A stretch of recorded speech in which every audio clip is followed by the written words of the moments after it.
शुरू अल्लाह के नाम से जो नहायत मेहरबान और बेहद रहम वाला है। और जो कुछ छोटा बड़ा उन्होंने खर्च किया और जितने मैदान उनको तय करने पड़े, ये सब भी उनके नाम लिखा गया ताकि अल्लाह ताला उनके कामों का अच्छे से अच्छा बदला दे। और मुसलमानों को ये ना चाहिए कि सब के सब निकल खड़े हों। सो ऐसा क्यों ना किया जाए कि उनकी हर बड़ी जमात में से एक छोटी जमात जाया करे ताकि वो दीन की समझ बूझ हासिल करें और ताकि ये लोग अपनी कौम को जब कि उनके पास आएँ डराएं ताकि वो डर जाएं। ऐ ईमान वालो, उन कफ़ार से लड़ो जो तुम्हारे आसपास हैं और उनको तुम्हारे अंदर सख्ती पानी चाहिए और यकीन रखो कि अल्लाह ताला मुत्तकी लोगों के साथ है। और जब कोई सूरत नाज़िल की जाती है तो बाद मुनाफिकीन कहते हैं कि इस सूरत ने तुम में से किसके ईमान को ज़्यादा किया है। तो जो लोग ईमान वाले हैं, इस सूरत ने उनके ईमान को ज़्यादा किया है और वो खुश हो रहे हैं।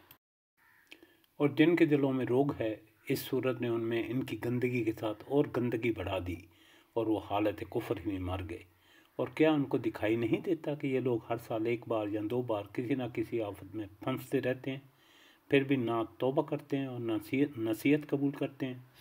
और जब कोई सूरत नाज़िल की जाती है तो एक दूसरे को देखने लगते हैं कि तुमको कोई देखता तो नहीं, फिर चल देते हैं। अल्लाह ताला ने उनका दिल फेर दिया है इस वजह से कि वो समझते नहीं।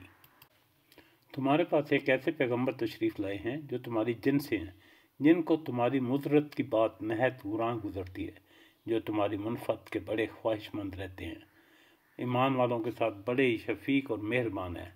फिर अगर रूगर्दानी करें तो आप कह दीजिए कि मेरे लिए अल्लाह काफ़ी है, उसके सिवा कोई माबूद नहीं, मैंने उसी पर भरोसा किया और वो बड़े अर्श का मालिक है। बिस्मिल्लाह अव्वल व आखिर, अल्हम्दुलिल्लाह रब्बिल आलमीन। सूरह तौबा का तर्जुमा और रिकॉर्डिंग मुकम्मल होगी। अल्लाह ताला हमारी काविशें कबूल फरमाए। हमें अपनी दुआओं में याद रखिएगा। आमीन सुम्मा आमीन।